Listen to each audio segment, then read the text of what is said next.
I always ask these questions of everybody that I've interviewed, and the first one is about a kind of special moment, I think, in everyone's life when they're kind of growing up. Um, when you like a lot of times, people will like if you have an older brother or something, they'll pass down some records to you or some music that was really an influential moment in your development, as a music lover or musician or whatever. But I think that even more so, the first time that you actually spend money that you earned to buy your own piece of music, I think is a really special thing. So I always like to ask, like, what was the first record that you bought with your own money? Do you remember what that was, or like? I know it was a bit back. That was a long time ago. Yeah. I want to say I think the very first record that I purchased was Blood, Sweat, and Tears.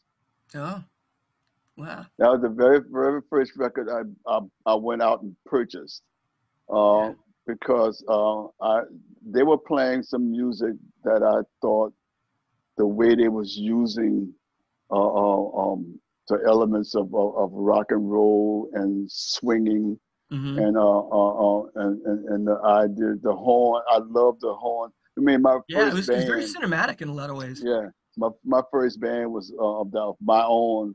I had a four-piece horn section, Wow. and because I thought that I thought the horns were the fact that the horns made everything so big, and Hmm. and I enjoyed that. Then I believe about maybe a month later I went and bought Chicago. Yeah. Well, there you go. So cause I see the pattern. both of those bands, kind of thing. Now I remember buying Eyes of March, but I was very disappointed Oh, about because I what thought age that were you? Do you remember what age you were? well, my daughter was a couple of years old. Um, wow. No need to go down too deep. I was just curious. My daughter's 50 now. So, well, Okay. it had to be almost 50 years ago. It Yeah, seems like, for sure. I'll be 73 this Wow. year. So, but I mean, the music that I grew up and influenced me was all pretty much 100% New Orleans music. Yeah. Oh, I can I imagine. mean, but I mean, back then when I was a kid, almost all the radio stations that was in New Orleans played New Orleans music. Yeah.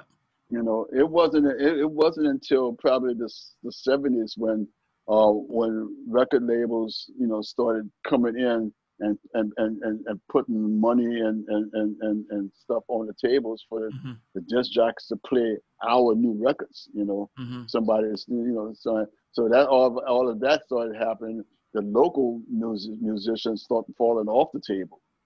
We didn't get as much airplay as we were getting, except Yeah. for around Mardi Gras time. The Professor Longhairs and the Art Neville's, the Mardi Gras Mambos would get that airplay, and Al Hmm. Johnson would get that airplay.